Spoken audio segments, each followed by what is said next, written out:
So I tried watching Solo. Yep. I literally got 10 minutes Wow. in. Yeah. I think they just escaped. I can't even remember the characters' names. I cannot even remember Emilia So the main Clarke. character is called Han. Get out. So literally him and Emilia Clarke escape. They kind of do the whole tilt on the side and crash, and then I bailed. So hang on, you so never got early to Glover. Yeah, I didn't even get to that. I didn't get to Lando. And I was just like, yeah, I'm out. See, okay, I'm going to be truth bomb. When I first watched it, I didn't think much of it. And I tell you what, I got to be honest, it grew on me. And the more times I've watched it, the more times I've really enjoyed it. Really? I haven't gone in for a second helping myself. I don't know if it's going to help it in my books. Yeah. It's one that I feel, because I don't really want to talk about the sequel trilogy because I've got a lot of issues. Look, We're going to get to that. Don't That's worry. then a different can of worms. But the thing with Solo, including all of its problems, warts and all. So Solo. Yeah, Solo. Yep. I enjoy it. It just feels more like a Lucasfilm production, and a film. It feels like I could see Ron Howard kind of shine through it. Like it's got the sense I of definitely saw the adventure. Howard. Yeah, it's got the sense of adventure that you feel when you watch Willow. You know, so the way he kind of directs action and adventure and that kind of, sense of just, I think, awe and adventure, really. But like that's what I got out of it. It's three promising films smashed in one, and that's the problem with it. Where watching it, I would have just loved to have one film, just stick with Woody Harrelson and that crew, and play right to the final act of it being a great train robbery, because that's what they were doing. That could have been something cool. Yeah, and that's your first film, because they would have wanted to do a trilogy out of this thing. You can tell. Yeah, but everything has to be a trilogy. It's like the law. Yeah, instead they just. They Maybe blew their load. Thunder. That's what they did. No, So I've said I don't do a lot of anime, but I have done Clone Wars and Rebels, and very much like a fan of that, and I know that that's all considered lore. But then Solo has also gone and undone some of that work there. And I don't know if that's just all my personality, but I can't get over that, because when I'm watching it, I'm looking at the fact that wait, that doesn't work. It's and then I'm not enjoying the movie. I'm thinking about why does it contrast? But it just didn't. Where do you feel me was the other problem. Right, yeah. Where did you feel it undid the lore for you? The biggest one was Maul. Right. Yeah. And like, as much as like it's so cool to see Darth Maul back in live action, and I'm such a simp for it, I would just about let anything pass for it. Like, I absolutely want to see more. Yeah. But it's so contrast to a really important part of his journey, which he's meant to be doing at that time. I agree. The thing is with something like that, it doesn't quite undo what came before it, but it creates more questions, and that's the issue. And that'd be fine if you're Kevin Feige and you've got this grand tapestry and this well laid out plan of what's to come in future. But once we had the sequel trilogy, there was no plan. And it's not like the fans are just going, clearly you don't have a plan. Like, they even came out and said it's not a plan. But speaking of things that aren't planned, we should probably roll an intro. I would agree. Let's roll an intro.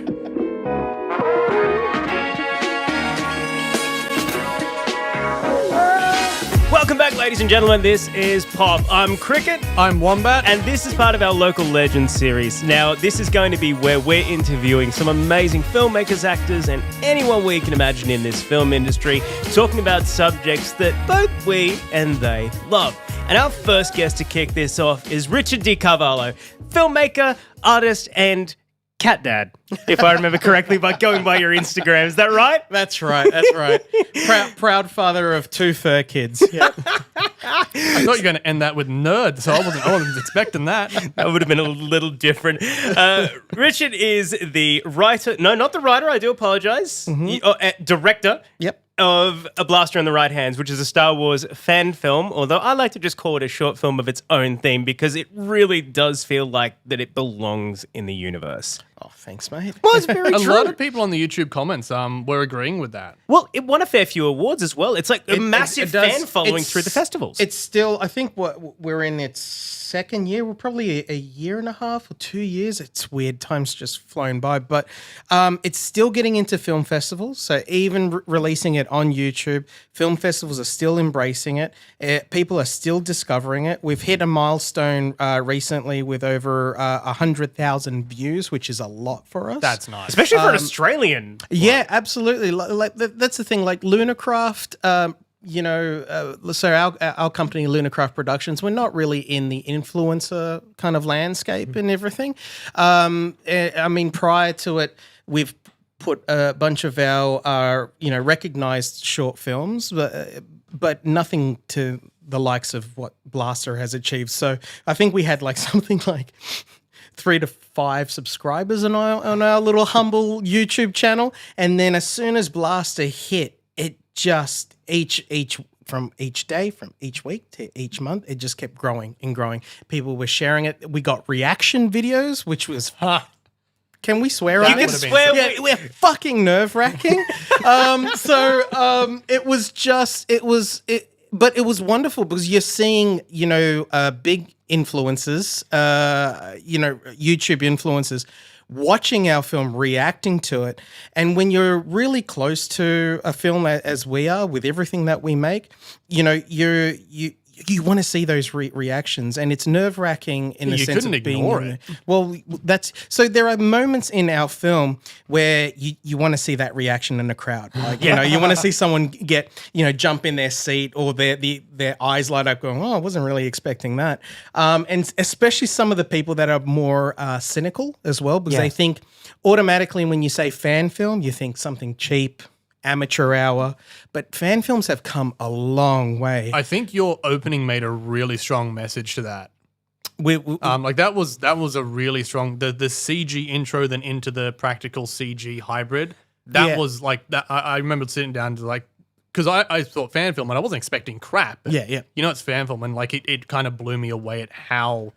When we started up, the one thing I wanted to do is, we understand our resources. It was a very different ballgame to where we are now compared to when we started making Blaster. At the time when we were making Blaster, there was no Mandalorian. I need to put that out there, right? So if we had the Disney money and the more of the resources, we probably could have achieved and got it out when we wanted to. Because when we were doing it, the only thing that we were really striving for was to release it before they would make a Boba Fett Solo film. Because at the time Solo came out, there was rumors about them doing a Boba Fett film, feature film, and around that time they were even spreading around a rumor of like a Yoda film as well. So there were all these things. But after Solo, it was very much Boba Fett was on the cards. That died, and we were like, sweet. We're just months away from actually going into production, filming Blaster. And so we thought it was a good thing. Then, during the time, when you're independent, things don't really go according to plan. Schedules are always a nightmare because a lot of people are volunteering, so you have to work with everyone's own time. And you got to work with people who are volunteering their time. Then, oh, hey, a really well-paid gig came up. Sorry, but I need to bow up. Exactly, and you have to make those decisions. Yeah, you have to make those decisions of, do we wait for that one person till their schedule frees up, or do we have to sadly look for someone else? It's really hard because, especially when you get a really nice, well-oiled crew. All these kind of cogs need to kind of work, and that's the work I absolutely love because it's collaborating, and I thrive on that and that environment. But it's interesting because when you ask people to you're going to make a Star Wars fan film, you don't know how people are going to react. There's, I assume, going to be a lot of opinions brought to the set. Well, it's more of the case of people that don't understand that. Like I still get it today. I was like, did you get paid for it? It's like, no. I lost money on this, man. It's not. But I always make the argument that how much money do you make from a short film you've made? Like, if everyone makes a short film when they're starting out. Actors need it for their folio, right? Actors need it for their reel. You need to start somewhere to actually really flex your craft and your skills and that experience. Now, for us, it was definitely for that reason, but also it was also a calling card for numerous in numerous ways. It was very much us showing that we can do, something of this scope on little kind of resources as well, showing that there is a demand for this kind of genre of storytelling, not just fan films, but look at what we're doing. We're talking about, genre filmmaking here. Because if you look past Star Wars and the IP that it is and what we did in Blaster, there's an original script there. There are original characters. We're just playing in that sandbox that George Lucas created. And so if people can actually really see that, and that's all we ask is just watch our film. That's it. Because there are no lightsabers in it.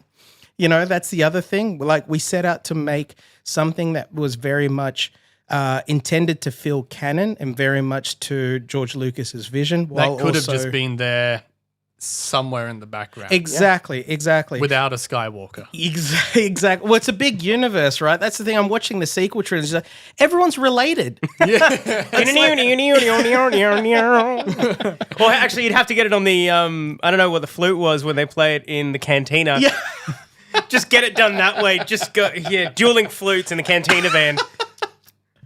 So it's one of those things that, like, George Lucas created such an amazing, rich universe, and he set out to focus on, ultimately he was just the playbook was the hero's journey and something that we could all relate to, which was Luke Skywalker's character, and on face value, it was very much good versus evil, but there is so much layered work behind there and a lot of social commentary as well, and a lot of things that also riff off our own cultures and history as well that he laid in. Well, he was really inspired by Kurosawa. Yeah.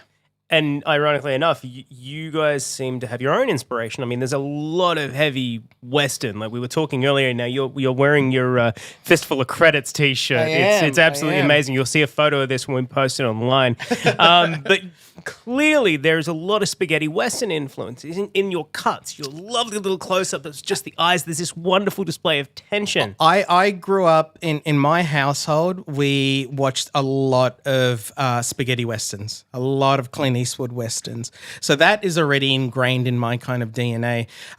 But the thing with Star Wars, especially George Lucas's Star Wars, is that, yes, he was riffing a lot off Akira Kurosawa, but he was also riffing off, John Ford and great classic Westerns and Sergio Leone Westerns. He loves this spaghetti Western. Yeah. And the most iconic thing for me growing up, watching Star Wars for the very first time, was, who doesn't love Han Solo? He's just the best. He's the best space cowboy ever. And it was the scene where he confronts Greedo. Yeah. That for me was the epitome of the space Western. And I loved that scene so much. And I still gleefully just get off on that. It's a fun scene. It's a great scene. It's just because Harrison just embodied that character so well, and it was just, he was so cool, calm, and him playing on the wall, going, I don't have it with me, and then underneath he's just I'm distracting you while I unclip. Yep, it was just fantastic. It's all prestidigitation. Why don't we start with pushing some controversy and say who in your book shot first, because that's been a rework that's happened a couple of times. Han. And it's always been Han. Don't. So, do you then disagree with Lucas's statement on that? Yes. Because I love Lucas. I really do. I think he is one of the most important filmmakers of our time, for numerous reasons. But one can definitely say that he's any filmmaker, I don't care how good they are, you're only as good as your team. And part of that, again, is what I mentioned earlier. It's all about collaboration, right? And I think a lot of the downfall with the prequels, and I do really love the prequels and respect them, but they aren't as strong as they are because you didn't have anyone speaking up to Lucas, really. You didn't have anyone, going, I don't think I'm going to say it like that. You didn't have someone like Han Solo, where originally the script, the iconic scene in Empire Strikes Back was when Leia says, I love you, it was scripted, I love you too, or I love you. Instead, Harrison fought that and said, Han wouldn't say it that way, and he'd say, I know. Well, they and also that was didn't brilliant. know if they'd get him back for the next film. Well, that's, I mean... I love that part about Harrison. It's just he's always been hoping to die. And, You're going to kill me in this one, right, George? You're going to kill... Oh. But yeah, going back to George, I think it's just one of those things that, George may have this opinion now, or maybe he always did, of Han Solo, but it just doesn't really work, not in what he created. And again, it comes back to that whole Western trope, like a lot of people do a lot of bad things, and they do it to survive as well. So just for him to kind of change it up because he didn't want it to seem like, he's this kind of heartless guy, I never saw it that way, So, and especially now we've got Andor coming out, you're actually going to see these characters that are actually good people but are forced to do horrible things and things to survive as well. That's something that Rogue One initially started pushing, which, as you say, we will get more in Andor. How did you feel about Rogue One when it first came out? I loved it. Oh, yes. I absolutely loved it. I think out of all the Disney Plus properties since they bought it, Rogue One is definitely by far the strongest. Yeah. Leaps and bounds. It's refreshing as well. It was kind of the film that I always wanted to see, but I never knew I did want to see it. Does Never that make knew you sense? needed it. Yeah, exactly. Well, Yeah. it was the right way to do a Suicide Squad film.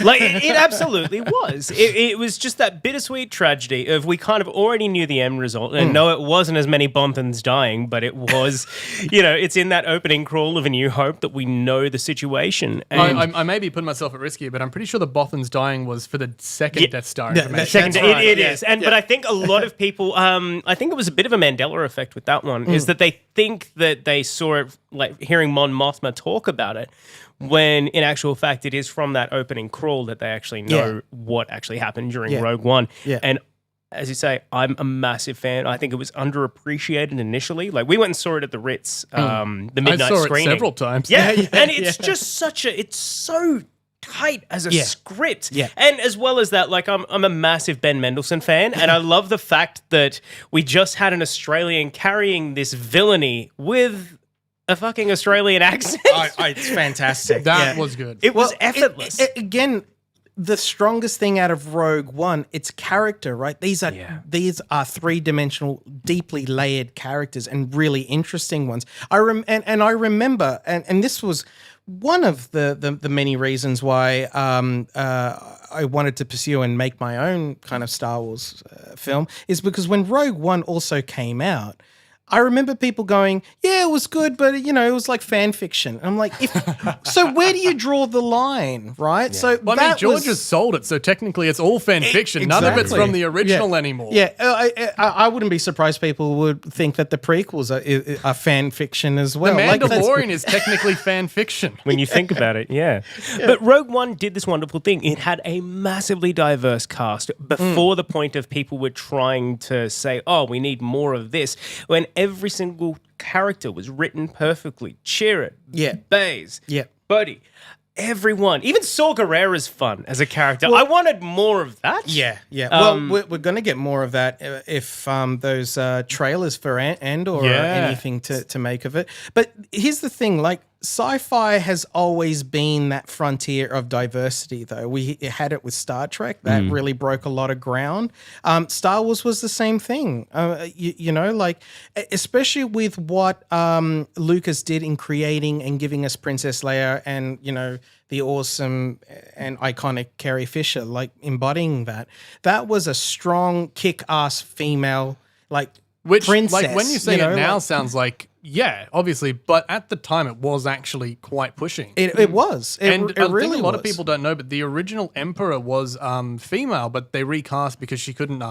I believe it's because she couldn't deal with the prosthetics. It was, I don't know if it's skin reaction or just didn't know what to deal with, but I know in the original Empire Strikes Back, the Emperor is a female. It's an empress. Yes, that's well. At least the it was in the hologram in Empire Strikes Back before they did the special edition, and he had Ian McDermott Put Ian in on the DVD version. Yeah. The original Emperor in that scene was a woman. It was a female empress, but I don't know if it was always the intention to be, but it was definitely played by an actress in that.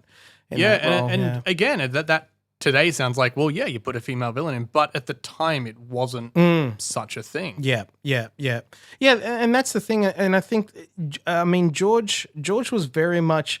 He was a 70s kind of filmmaker. So, and he was one of those young little, rebels. You say he was like he still isn't a 70 type filmmaker. It's just he's gone from the era to the age now. He's just now got the modern budget.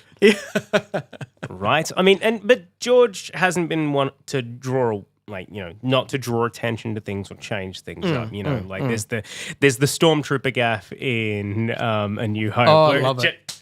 Yeah. Hits it with the head, and then, I had the VHS version, which, when I was 6 years old, and that didn't have it. Yeah. And then it's not until, it comes out, it's like, let's draw attention to that. That's funny. Yeah. Or then going back and adding Hayden Christensen as a Force Ghost. Yeah, great. Are we going to... a lot of people complained about that, but child me who saw that made sense because that's what I was watching on the cinemas at the time. I can understand that, but... It absolutely made sense to me. Are we going to, in 20, 30 years' time, once Ewan McGregor hits the ripe old age of death, are we then going to just get a hologram of him instead of Alec Guinness You're in the final Return of Jedi? That Ewan is ever going to age.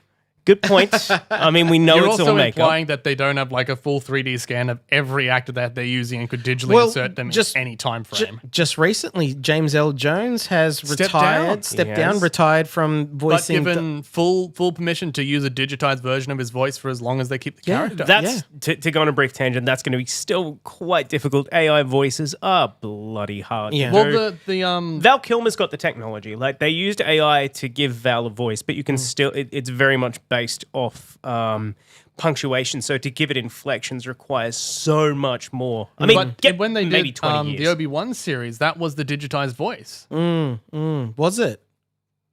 Wow. You're looking at me funny. Where is this information coming from? We need to tell this to the viewers too. Okay. Yes, we're going to direct it to the microphone and be like, this is what happens. Well, today I learned something new. Fair.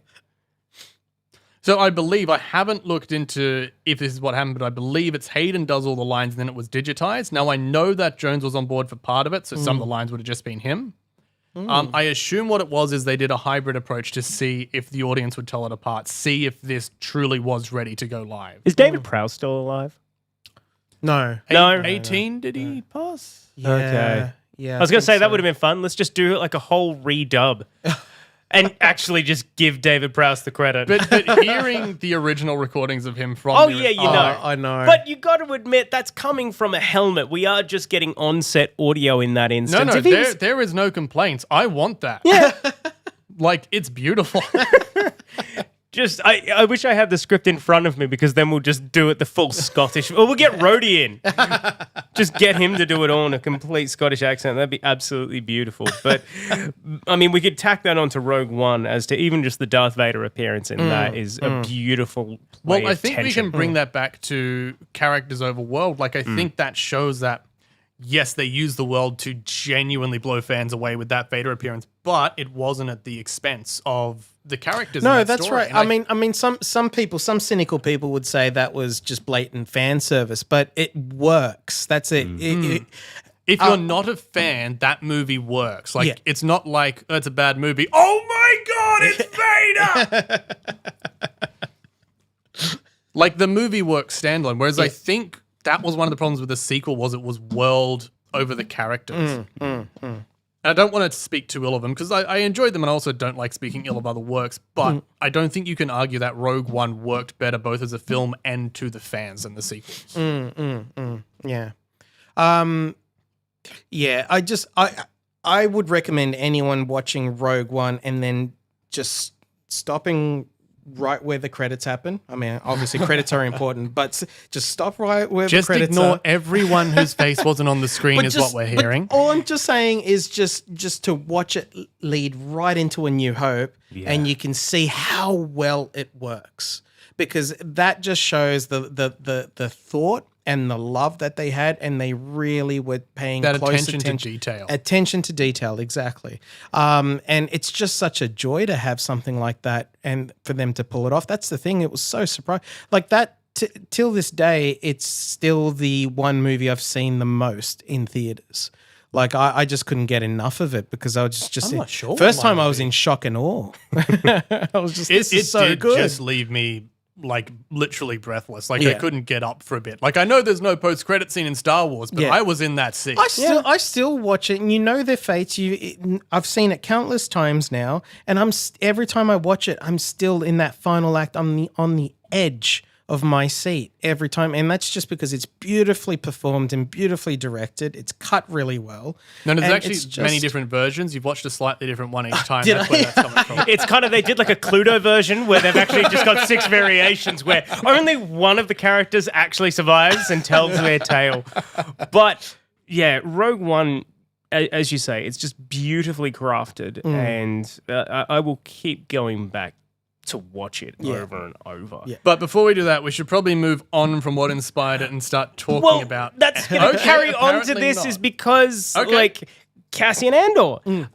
Right now I am loving what's happening in it, but Cassian's growth happened through Rogue One. And I think that's probably where I find the series is going to have a problem, because he's come across as this contemptible asshole to actually getting some growth and, you know, building a, you know, relationship with Jyn.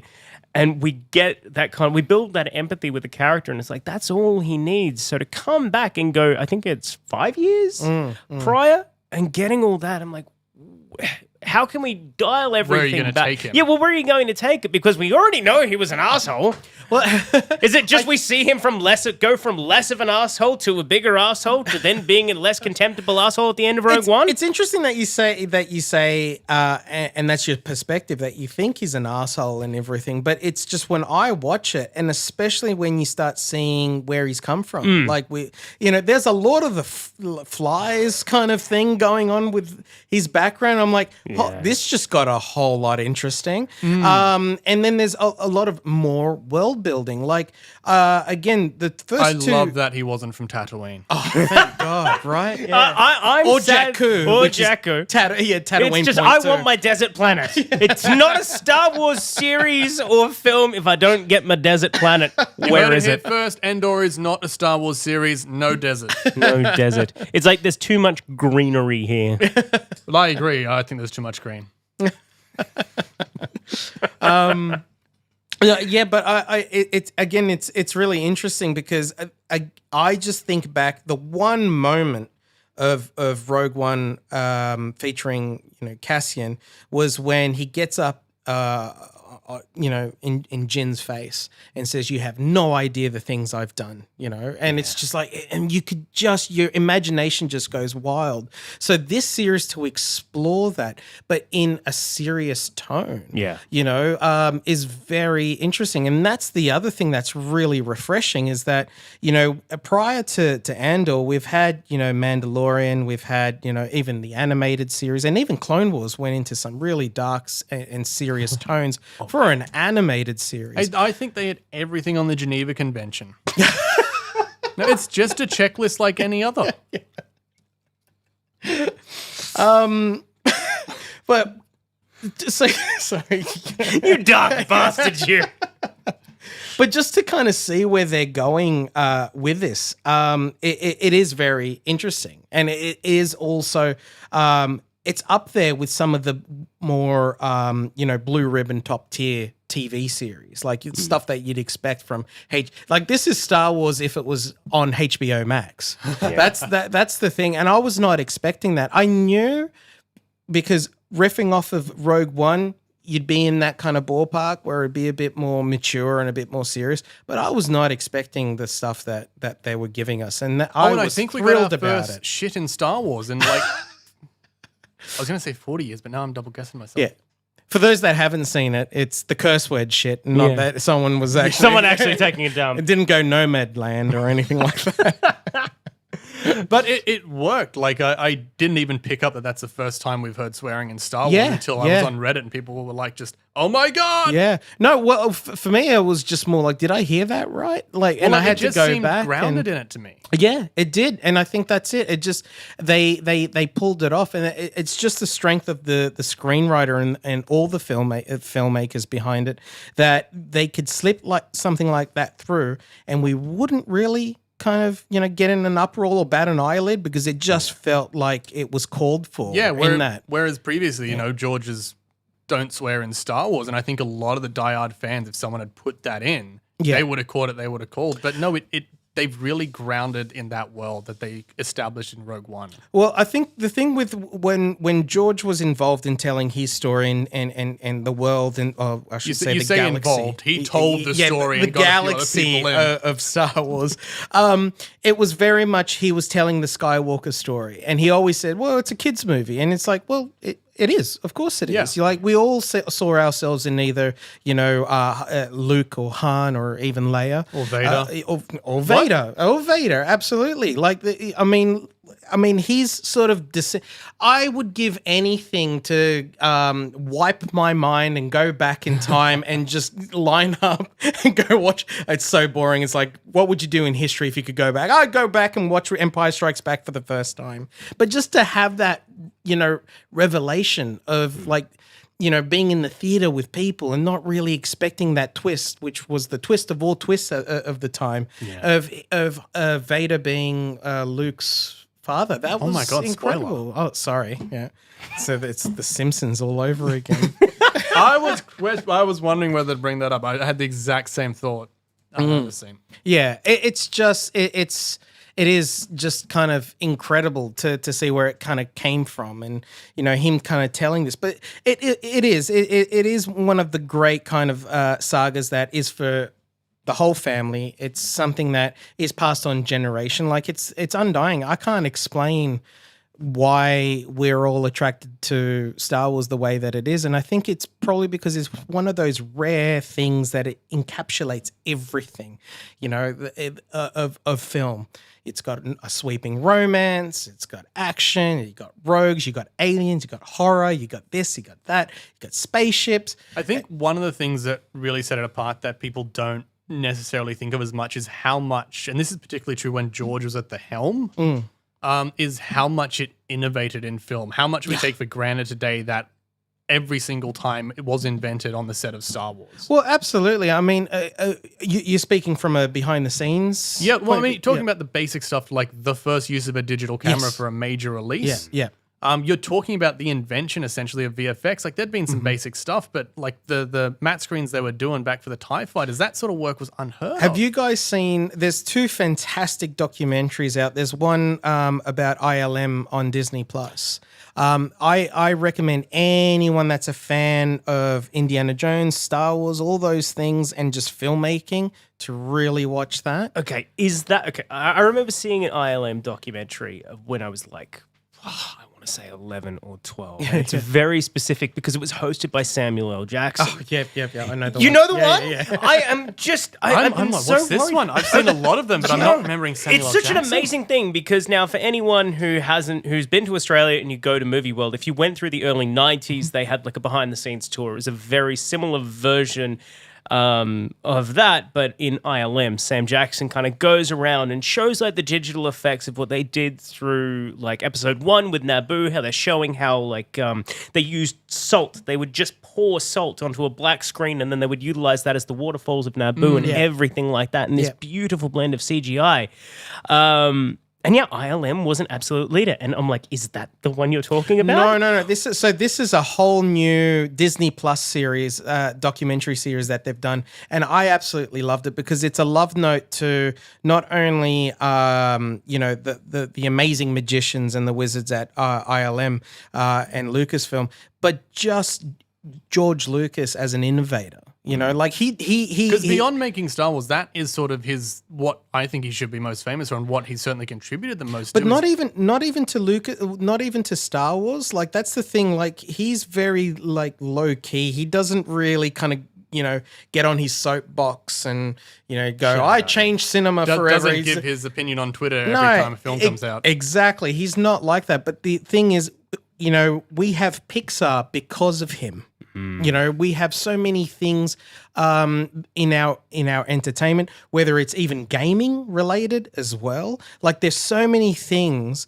that you can actually link that started came out of innovations which he made to put Star Wars together. Exactly. And the thing is, now he sold like Lucasfilm to Disney, to the mouse. To Disney, to the mouse. Yep. He's done so much with that money to charities, but he's also building a state-of-the-art museum and still innovating and doing so much for film. And I think a lot of people realize he didn't actually stop making films; he just stopped publicly releasing them. Yeah. Well, so prior to all this, even prior to like American Graffiti, and even around when he made THX, I mean, he was an experimental filmmaker. That's the thing. He was doing things against the norm, and that's why he was very respected amongst his peers, and especially and potentially why he got to keep all the rights to Star Wars. Oh, well, that's a classic. That's a whole other story. We'll have to have another round on that. Yeah. That was very much thanks to studios being completely silly and thinking that you couldn't merchandise something like Star Wars. Well, just thinking and it he walked wouldn't go away with the anywhere. merchandise rights. Merchandising. Yeah. Spaceballs the t-shirt. Spaceballs the flamethrower. The kids love this one. Can we get Star Wars the flamethrower?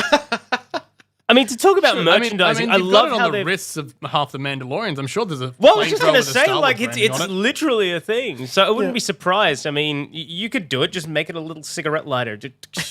Look, be the most badass. Definitely be illegal in this state. Yeah, actually, it I don't know absolutely how, but it would be illegal. But, they are still kind of merchandising. They have taken George Lucas's approach, and they're like, let's merchandise absolutely Well, I everything. mean, I remember a lot of criticisms from obviously the fandoms about like, Disney buying, Lucasfilm and Star Wars and everything. But to be realistic, it was always going to happen. Like, Yeah, George wasn't interested in doing more. Like, if you want more Star Wars, that's how it happens. But if there was any studio, on this planet that was going to take Star Wars, it was Lucas, because it had everything that Disney could do and do it well to his kind of vision, really. So, and people would argue that if George was involved, like this wouldn't happen. It's like, have you guys known what George was going to do with future installments, what he wanted to do? He still claims to this day, which I find hilarious, that Jar Jar Binks is his favorite character. Only because he wanted him to be a Sith. I stand by how the internet. I loved how the internet latched onto that. Jar Jar. Darth Jar Jar, Darth Binks. I am completely here for Darth Binks. Right. I love the memes that come out. Look, I've never had an issue the way that a lot of people and fans have of Jar Jar. I wouldn't say that. I don't think Ahmed Best deserves the hate. No. Well, But we to be can all honest, I agree don't on think that. any actors No, of course did. not. But even just talking about the character Jar Jar, like I don't know how much of a generational thing it is.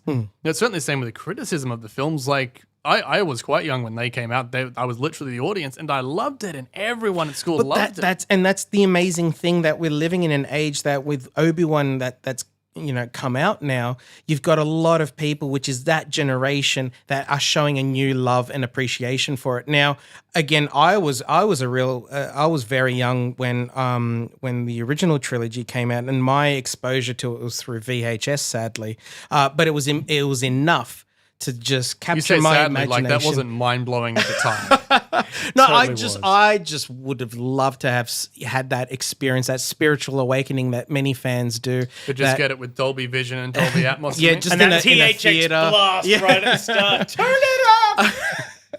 But so for me, I was very much that VHS generation. But yeah, like with the prequels, like I like the prequels. I was a bit disappointed with some of it, but I still absolutely loved it. And even till this day, I have more of an appreciation, especially since we've got the sequel trilogy. And not even that. You mean as a but comparison point, or where are we going yeah, here? yeah, as a comparison point, but also a lot of other franchises. When you look at what George Lucas did, and he was very much the visionary. Yes, he had a lot of yes men around him, which is a bit sad. But find me someone at that time who's going to say no to George. True. But I think it should have been. I mean, like, oh yeah, that's the thing, isn't it? But it's just one of those things that I just wish that there was, a bit more of that collaboration, at least in the scripting phase, and things. And we're talking about different generations, but regardless of how you view it, there's a lot that I love and appreciate of what he did, and he's very much a visionary. There is nothing that comes close to what he did with Star Wars. Well, you take a look at how like people have done these wonderful edits of. There's one on YouTube where it's like Obi-Wan suffers from PTSD, and they combine the footage of Alec Guinness and how he is approaching this, and George has obviously come to him with a bit of a backstory, and then you see it spliced with everything from the prequels, and you're like, this is legitimately amazing storytelling, told 30, 40 years in your part, and you're like, I would recommend anyone. I don't know if it's on Disney Plus, but I know it's on the DVDs and Blu-rays of the Clone Wars. But if you actually see because Dave Filoni is Lucas's protege. Yeah. He's the man that should be the Kevin Feige of Star Wars at the moment. Well, it's becoming more and more like it. Well, I hope so. Simply because he's the one who's carrying the torch, because he literally was in the same room every day when they were developing Clone Wars, and he was just this little kid, and he was just feeding, absorbing it all. And it's an amazing thing, because this is one man at the head of the table, and he's not just kind of talking about, Star Wars and like these ideas and stories and characters in his head. He's also riffing about the meanings behind it, right? The subtext, the how it refers to our own history and different cultures around the world and everything. And it's an amazing thing to see that he's just got this rich tapestry of just storytelling and how it's all connected and how it all works. And he just creates these amazing kind of, like, he has a rough idea of certain aliens, and then he's got like these amazing artists that will go away, do all these beautiful, out of this world concept art, and then he'll go away and he'll see it all and he'll just paste it all together. And it's just amazing to see him work and build this kind of, universe. And it's one of those things where when you have an appreciation of like a topic or something and you see someone who's a master. Absolutely. Yeah. Yeah, it's like top of his field. For and it's because of someone like him where as much as I am a massive fan of Star Wars, my favorite movie of all time is Jaws. And the thing is, when I actually completely lose myself in this kind of medium and something like Star Wars, I'm always interested in how that filmmaker or artist came to be who they are. So that's how I learned about Akira Kurosawa, and then I started studying. I will have to admit the same. Yeah, and then you study Akira Kurosawa, and then you get this amazing education out of that. And I think that's really important, not only for yourself, whether you're a film buff or you're a filmmaker or an artist yourself, but also culturally as well. Find what you like, then find out how the people who made it came to be and see what that influences are. Absolutely. And then you get a real sense of, like, at least from what we do as filmmakers, is you get a real sense of how these stories are told, because really, you really come across a lot of artists and filmmakers and writers where they're like, oh, well, I'm not probably going to do this story because it's already been done. Well, newsflash, everything's been done. There's only 12 stories according to Hollywood. Exactly. But can we bring this back to Blaster? Like, what was a bit of your journey? I mean, you talk about how there was the rumor of, the Boba Fett story and the Yoda backstory, and ironically enough, it all of a sudden seemed to be enmeshed and then became The Mandalorian. But what kind of drove you, like, to create Blaster? Because I know we've obviously spoken about it before, Blaster But now you got to have a wasn't- conversation with me. Well, yeah, now you got to have the conversation with Wombat. But Blaster wasn't actually your original idea. That's right. So, which is in the sense of like it wasn't your first idea, not that it's not an original concept. No. He's solid. You heard it here first, folks. We just said there's only 12 stories. No, so the original story that I wrote, which was, I'd say I probably wrote this thing when I was in high school. So it was another life many, many moons ago. It was called The Black Bounty. And it was very much, now you've got so many action movies like this, but I would say it's like John Wick right now. Okay. So instead of John Wick, it's Boba Fett. And I wrote this fan fiction of just, of like a deal, a bounty that just went south really quickly. I think that's what a lot of people thought the Book of Fett would be, just John Wick, but with Boba Fett. Well, it's amazing, isn't it? Because now we've got Andor, and you had something that was so interesting that they could have gone into. And look, when it started, I won't lie, Book of Boba Fett, I was all in because I liked where they were going. They were really riffing off like the Untouchables, Godfather. It was very much like a crime film. And I thought that is perfect. And I don't know what happened. And I don't think they know either.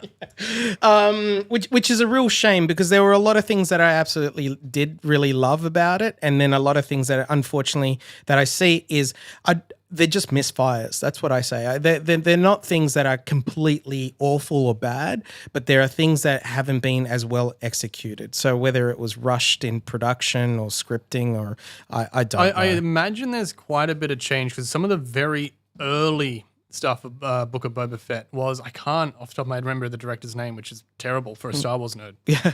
But the director and one of the showrunners for the series was saying, Robert Rodriguez? yes, Yeah.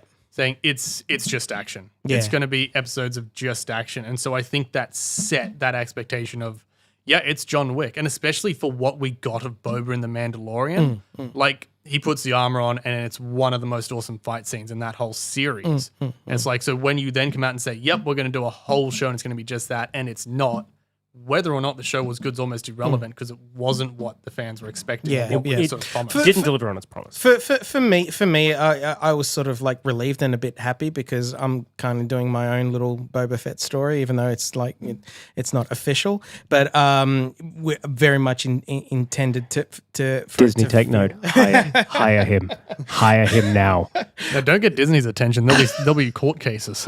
We'll be sued. They would have tried already.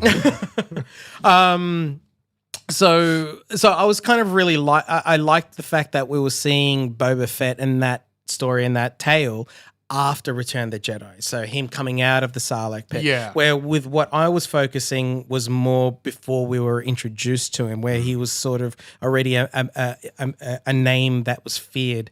And riffing off again, Sergio Leone. Again, as I mentioned earlier, I grew up heavily on spaghetti westerns, and Boba Fett's creation was very much inspired by The Man with No Name, to the point where when we first introduced to him in Empire Strikes Back originally, you hear the what do you call it? The spurs, jangles? the spurs, yeah. And it's just like, you look at that outfit, there are no spurs. Yeah. So, but that was the thing. They created a presence around that character, and so again with that. With my fascination with, the OG space cowboy Han Solo, the Western, I just wanted to do my own space Western.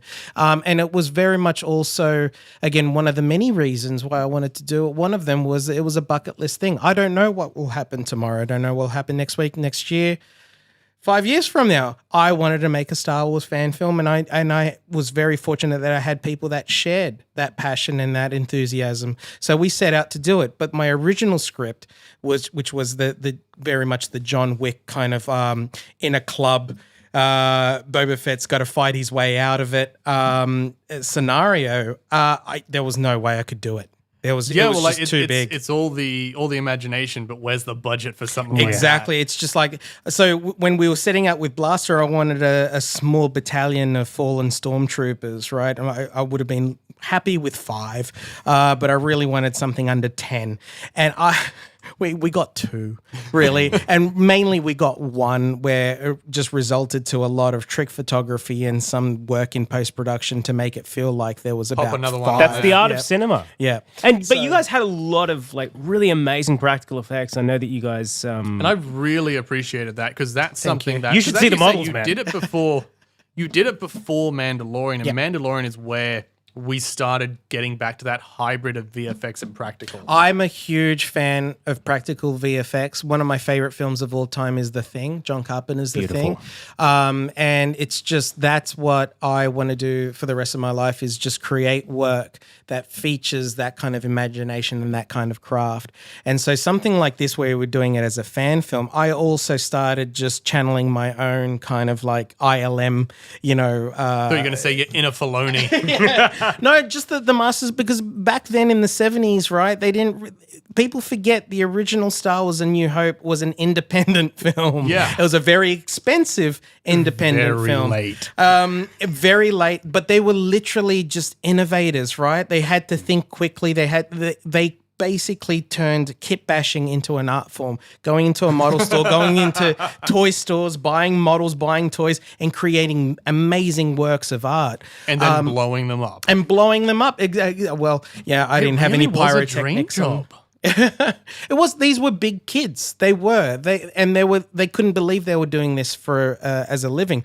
And a lot of them had Nor could the studio that was funding it. exactly. And that's That's part why of they the had to go drama. non-union for Return of the Jedi. But that's why you got to watch that documentary, because you really get a sense of it, and you get a sense versus these, amazing hippie artists, right? They were just so ahead of the game. They didn't even realize it themselves versus the studio. These other guys going, what are these guys doing on our own dime? And the pressures that poor Lucas was under as well. Like, his health was affected. He ended up in hospital at one point.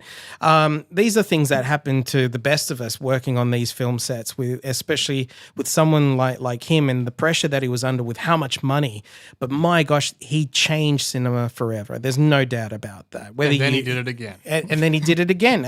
Again, whether you like or not like the prequels, he was innovative with that. There's a lot of things that are used. And it's like what came out of that led to what has been the last 20 years of cinema. Every bit of green screen and VFX. And TV now. And TV, yeah. now. That's the thing. Yeah. So he keeps breaking amazing ground, and to the point where, some of the best filmmakers around him, whether they're Scorsese or Spielberg, they go to him. They use his resources. They use Skywalker Sound and ILM and all that. So yeah, it's amazing. So back to us, we don't have those resources, but we were really channeling that. So we did exactly, when you mentioned about, yes, we were doing things before The Mandalorian, we were in post-production. Sirik, played by Kirsty McKenzie, she's the only one that has an original design ship.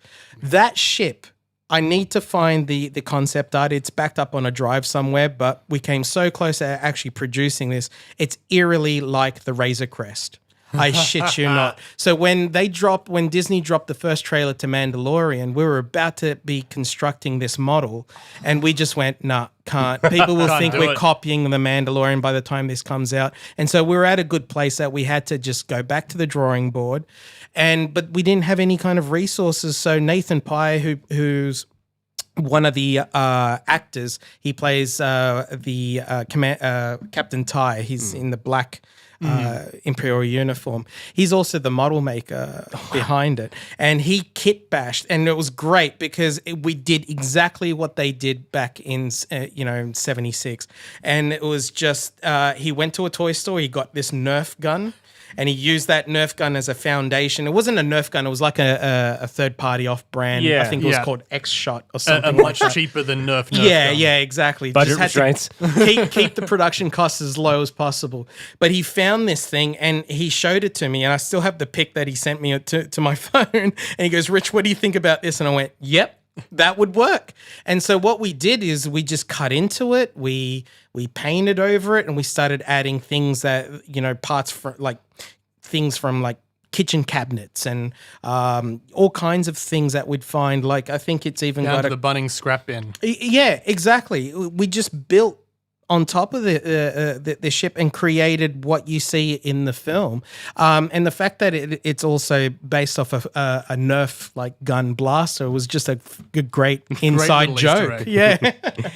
So, what are you hoping to see with Andor? Now, the first, I believe, episode 4 should drop tonight, actually, as we're recording. It's Wednesday. Oh, my Episode gosh, it 4 is. will Yeah. be up by the time. Oh, our no, viewers are listening. tomorrow. Yes, Today's it's Tuesday, so it will drop. It will drop by the time we drop. It's So great. I'm never sure if you're getting things wrong or you're just pretending we're recording on time. Yeah. Well, we're already a week behind schedule. It's fine. But it looks Yes. like that Andor is hoping to be a bit of a spy series more than anything else. It is. Yeah. They just wanted to beat Marvel to it with Secret Wars coming out. Yeah, well, I'm totally down for that. I mean, you've got Stellan Skarsgård's working for the Mouse. He's obviously got a contract deal, but it's great to But see him in this. You know what? It's actors like him and even Mads Mikkelsen, right? Because you've got other actors. I hate hearing actors going, "Oh, I did this role because of my kids." It's like, oh, come on, just stop. Just why can't you just enjoy it? Because they Do it for fun. Yeah, We play but these- pretend. we are giant kids. We play pretend for a But fucking that's- living. But that's just it. Like these, especially the entertainment now, whether they're the superheroes, at least what's coming out of like Marvel, these are, you know, three-dimensional characters. They're layered characters. They're attempting to be. We can see that even in Star Wars, especially with something like Andor. And actors like your Mads Mikkelsen and Stellan Skarsgård, they freaking love it. And I mean, what on earth? Like, Werner Herzog was in The Mandalorian, okay? How the much best more line. convincing? Exactly. How much more convincing if you can attract Werner Herzog? He doesn't care. Well, he did. No, about in truth, he did that for the money so that he could do his next documentary. But he had the best line of when you had Giancarlo Esposito's like, "Do you have the child?" And you just get this great German accent of going, "Yes, but it is sleeping." And then he also had the best one of when they're trying to decide. I know we've just, digressed, but where they're trying to decide whether or not they use the animatronic Grogu or do they just CGI. And it's like, use the puppet, you cowards! It's heartbreaking. But you see, that's what I mean. If it was anyone taking a paycheck, they wouldn't be that involved. Yeah. You know, and that's the thing that if it's people like Werner Herzog, who's a fantastic, and I love when he acts, but he's a brilliant filmmaker. And if you've got him on something like Star Wars, right?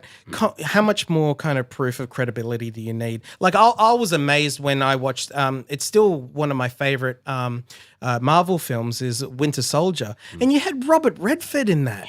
Like, come on, people! Like, and yet there are still people that are just slamming this kind of comic book film. entertainment. Yeah. But science fiction / science fantasy is always going to be something that is still a little bit niche, but it's still Cinephiles don't like it. Cinephiles don't like it, but then they realize I hope what I'm the not influences misrepresenting are. cinephiles. That would be an awkward segue. Yeah. I know. I do wonder if it'll be one of those things where, you know, in future people will look back and really appreciate it. Like, you know, where were these cinephiles when Blade Runner first came out? That's what I want to know, where that movie bombed, you know, and like now it's being taught in universities. So it's a lot of stuff like that. Like even John Carpenter, like, you know, being celebrated now. And I can't remember, he was at some kind of university speaking and he got this standing ovation and they asked how does he feel, you know, that he's so respected now and everything. He's just like, well, where were you guys back in the 80s? Like, Well, I mean, if he's talking at a university, they probably weren't bloody born yet.